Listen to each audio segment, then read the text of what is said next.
नमस्कार विद्यार्थी मित्रांनो, आदिवासी विकास विभागामध्ये चौकीदार या पदासाठी 416 पदांसाठी जाहिरात प्रसिद्ध झालेली आहे.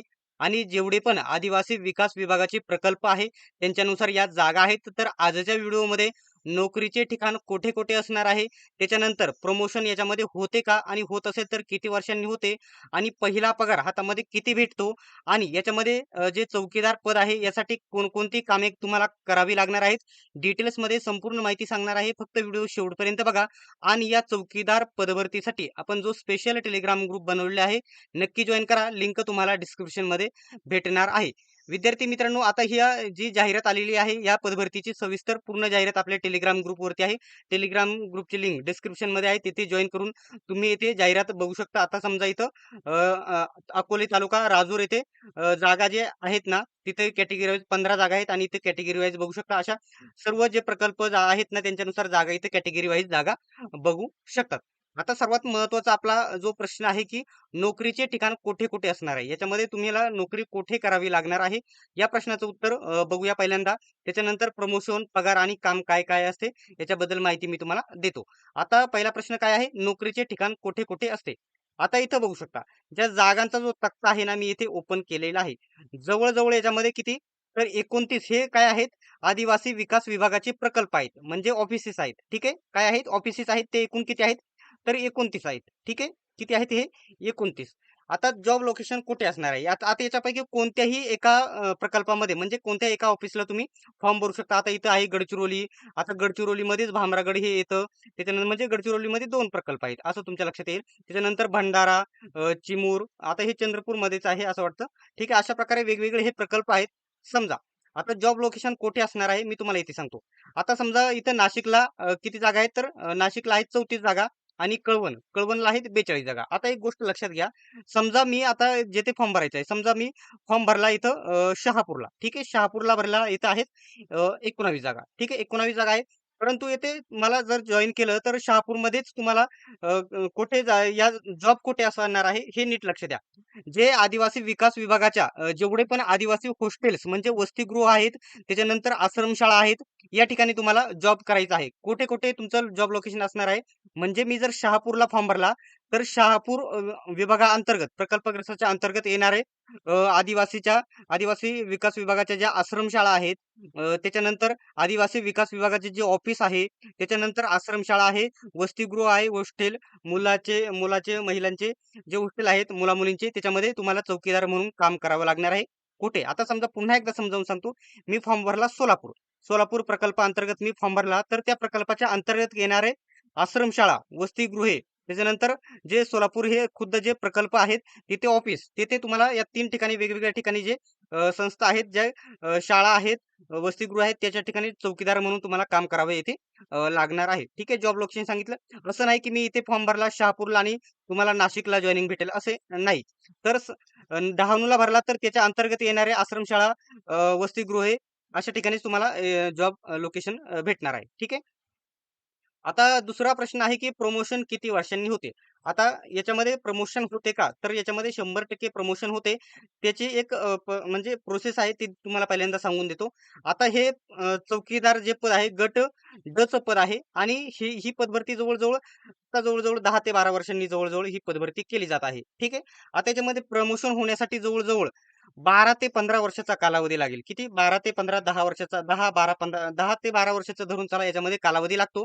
तर प्रमोशन 10-12 वर्षांनी होईल. तर कोणत्या पदावरती प्रमोशन होते, तर परिचर नावाचं पद आहे. याच्यापेक्षा गट क मध्ये येतं आणि गट ड मध्ये देखील ते पद येतं. त्याच्यामध्ये परिचर नावाचं जे पद आहे त्याच्यावरती प्रमोशन होतं 10 ते 12 वर्षांनी. आणि कार्यालयीन सहाय्यक या पदावरती देखील प्रमोशन होते. परंतु त्याला खूप या ठिकाणी वेळ कालावधी लागणार आहे. ठीक आहे, जवळजवळ 10 ते 12 वर्ष याच्यामध्ये प्रमोशनमध्ये याच्यामध्ये नक्की लागणार आहेत. ठीक आहे, प्रमोशन होते परिचर किंवा कार्यालयीन सहाय्यक पदावरती, किंवा लिपिक पदावरती देखील होऊ शकते. डिपार्टमेंटल जागा रिक्त असतील त्याच्यानुसार. आता काही पदे या ठिकाणी सरळ सेवेने भरली जातात, आणि काही पदे, आता का तुम्ही विभागामध्ये बघत असाल की 10% पदे प्रमोशनने भरली जातात आणि काही सरळ सेवेने भरली जातात. तर त्याच्यापैकी किती टक्के जागा प्रमोशनने भरली जातात आणि त्या कशा रिक्त होतात त्याच्यावरती आधारित आहे. परंतु प्रमोशनला खूप सारे वर्ष याच्यामध्ये तुम्हाला द्यावे लागणार आहेत. आता पहिला पगार किती भेटेल, किती पगार भेटेल याच्यामध्ये. तर आता इथे 2 मिनिटामध्ये सांगतो. आता जे बेसिक आहे ना याचं 15,000 दिलेलं आहे. किती? 15,000. आता हे बेसिक असतं ना, लेव्हल 1चं पेमेंट आहे. आता जे बेसिक असतं ते कधी हे इन हँड सॅलरी हे पेमेंट कधीच नसतं. याच्यामध्ये घरभाडे भत्ता, वाहतूक भत्ता, महागाई भत्ता असे खूप वेगवेगळे गव्हर्नमेंटचे अनाउन्समेंट म्हणजे जे भत्ते असतात गव्हर्नमेंटचे त्याच्यामध्ये लागू होतात आणि हे ज्यावेळेस 15,000 हे बेसिक असतं तर स्टार्टिंग पेमेंट तुम्हाला इथं जर बघितलं तर डिपार्टमेंटनुसार असते. परंतु फिक्स मी तुम्हाला इथे सांगू शकतो, की तुम्हाला स्टार्टिंग पेमेंट हे 27 ते 26 ते 27,000 स्टार्टिंग पेमेंट भेटेल. आता हे दिलेलं असतं हे फक्त बेसिक असतं लक्षात घ्या. त्याच्यामुळे गव्हर्नमेंट अनाउन्समेंट म्हणजे भत्ते मिळून तुम्हाला 26,000 ते 27,000 पेमेंट इन हँड भेटणार आहे. आता सर्वात शेवटचा आणि महत्त्वाचा प्रश्न आहे. याच्यामध्ये तुम्हाला काम काय करावे लागणार? काय कोणकोणती कामे तुमच्याकडे असणार आहेत? हे देखील तुम्हाला लक्षात ठेवायचं आहे. आता सविस्तर माहितीसाठी आपण व्हिडिओ बनवलेला आहे. एक गोष्ट लक्षात घ्या, व्हिडिओ आवडल्यास नक्की चॅनलला सबस्क्राईब करा आणि चौकीदार पदभरतीसाठी आपण जो स्पेशल टेलिग्राम ग्रुप बनवलेला आहे, नक्की जॉइन करा. लिंक तुम्हाला डिस्क्रिप्शनमध्ये देत आहे. संपूर्ण तिथे तयारी करून घेतली जाईल. ठीक आहे. आता शेवटचा जो काम काय काय असते हे मी तुम्हाला इथे सांगतो. एक मिनिट. ठीक आहे. आता जर बघितलं तर आदिवासी विकास विभाग चौकीदार वॉचमॅन पदासाठी कोणकोणती कामे असतात तर चौकीदार म्हणजे काय आहे तर सुरक्षा मुख्यतः सुरक्षा आणि देखरेख ठेवणे यासाठी जबाबदाऱ्या कर्मचाऱ्यांच्या जबाबदाऱ्या आणि महत्वाची कामे एकदम साधारण कामे असतात आणि मुख्य जबाबदाऱ्या काय असतात नीट लक्षात घ्या काय आहे तर कार्यालय म्हणजे जे वस्ती प्रकल्प असणार आहे कार्यालय मोठं ऑफिस असतं वेगवेगळे डिपार्टमेंट असतात त्याच्यामध्ये वसतिगृह कार्यालय वसतिगृह आणि ज्या आश्रमशाळा आदिवासी विकास विभागाच्या ज्या आश्रमशाळा आहेत आणि सरकारी इमारतींची रात्रंदिवस सुरक्षा राखणे. आता याच्यामध्ये शिफ्ट नुसार तुम्हाला काम असण्याची शक्यता आहे. एक नाईटला आणि एक डे अशा प्रकारे याच्यामध्ये शिफ्ट कामाटी देखील तुम्ही अशा प्रकारे या पदाला तुम्ही म्हणू शकता. ठीक आहे. गेटवर ड्युटी करून येणाऱ्या जाणाऱ्यांची लोकांची नोंद ठेवणे. आता समजा आश्रमशाळा आहेत किंवा वसतिगृह आहेत त्याच्यामध्ये विद्यार्थ्यांना भेटण्यासाठी त्यांचे पालक मंडळी वगैरे येत असतात. त्यांची नोंद ठेवणे. त्या विद्यार्थ्याला किती वेळ एखादा व्यक्ती आला, तो किती वेळ भेटला, कोण आला, त्यांचं नातं काय आहे, वडील आहेत, आई आहे, बहीण आहे, मावस बहीण आहे. असे जे नाते आहेत ना, ते नातं लिहून ठेवणे आणि त्यांची नोंद ठेवणे. कोण आलं होतं भेटायला, कोण आलं नव्हतं याची नोंद ठेवणे.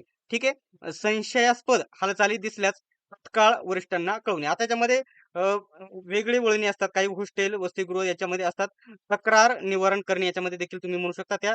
जे या ठिकाणी ज्या गोष्टींवरती मोबाईल वापरणे, असे वेगवेगळ्या इकडे-तिकडे जाणे, त्यांना या ठिकाणी बंधन घालणे, वेळेतच वसतिगृहामध्ये, शाळेमध्ये त्यांनी येणे, अशा हालचालींवरील संशयास्पद हालचालींवरील अ, नियंत्रण ठेवणे. आता इमारतीभोवती पेट्रोलिंग फेरी मारणे. म्हणजे या ठिकाणी आता समजा ही चौकोनी इमारत आहे, तर त्याच्या चारही बाजूंनी नीट लक्ष ठेवणे, कोणी येणार नाही, कोणी जाणार नाही याची नीट दक्षता घेणे हे देखील काम असते. आता नोंद व देखरेख. आता याच्यामध्ये एक गोष्ट लक्षात घ्या. येणाऱ्या पाहुण्यांची व्हिजिटर म्हणजे रजिस्टर लिस्ट नोंद. आता वरतीच मी तुम्हाला सांगितलं येणाऱ्या जाणाऱ्यांची नोंद ठेवणे.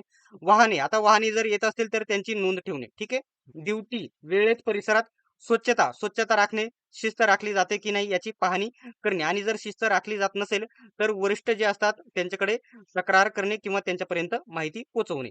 आता आणि एक गोष्ट लक्षात घ्या अजून याच्यामध्ये दुसरं काम असते की विद्यार्थ्यांची हजेरी घेणे.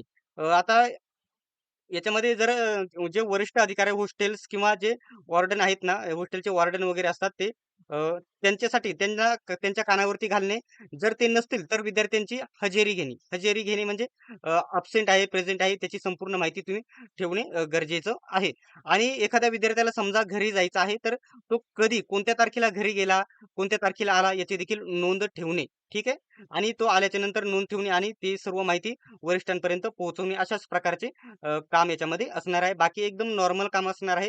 एकदम बेसिक लेव्हलचं. ठीक आहे. प्रमोशन बद्दल माहिती दिली. त्याच्यानंतर जॉब लोकेशन कुठे-कुठे असणार आहे याची देखील माहिती दिली. तरी देखील पुन्हा एकदा मी तुम्हाला इथे माहिती देणार आहे. ठीक आहे. आता लोकेशन नीट समजून घ्या. आता समजा इथे नाशिकला फॉर्म भरला तर तुम्हाला इकडे कुठे पुसदला, संभाजीनगरला इकडे कुठे तुम्हाला जॉइनिंग भेटणार नाही. समजा नाशिकला फॉर्म भरला मी तर नाशिकच्या अंडर कोणकोणते शाळा येतात, कोणकोणत्या शाळा येतात, कोणकोणते प्रकल्प येतात. आता 2 प्रकल्प हे नाशिकचेच आहेत हे दोन्ही पण. ठीक आहे. कोणकोणते प्रकल्प येतात, कोणकोणते वसतिगृह येतात सरकारी, त्यांच्यामध्ये तुम्हाला हे जॉब असणार आहे. आदिवासी विकास विभागाचे आश्रमशाळा, त्याच्यानंतर हॉस्टेल्स म्हणजे वसतिगृह, अशा ठिकाणी तुम्हाला हा जॉब करावा लागणार आहे आणि तेथेच तुम्हाला जॉइनिंग भेटेल. नाशिकला भरला तर नाशिकच्या अंडर जेवढे पण येणारे वसतिगृह, शाळा आहे त्यांच्यामध्ये तुम्हाला जॉब करावा लागणार आहे. अशा प्रकारची ही माहिती होती. तुम्हाला काय-काय माहिती सांगितली, तर काम काय म्हणजे तुम्हाला काय याच्यामध्ये काय-काय काम करावे लागणार आहे हे सांगितले.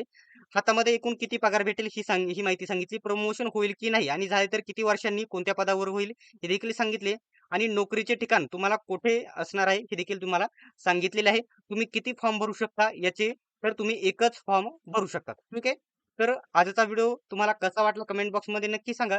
जर व्हिडिओ आवडला तर व्हिडिओला लाईक आणि चॅनलला सबस्क्राईब करायला विसरू नका. सर्वांनी व्हिडिओ शेवटपर्यंत बघितल्याबद्दल धन्यवाद. भेटू आपण नेक्स्ट व्हिडिओमध्ये.